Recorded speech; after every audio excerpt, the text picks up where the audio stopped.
ukimuona Muislamu na tabia mbili, tahadhari naye. Si haramu, lakini tahadhari naye.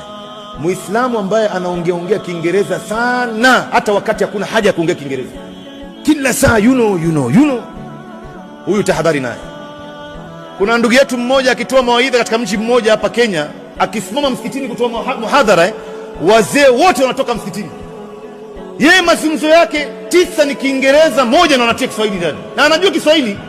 Anawaambia watu msikitini, siku ambayo utakufa, utakapozikwa kwenye grave, kuna angels wawili wanaitwa Munkar wa Nakir. If you are a bad person, watadini na wewe sawa sawa. Sasa jamani, kudini na wewe ndo maana yake nini sasa?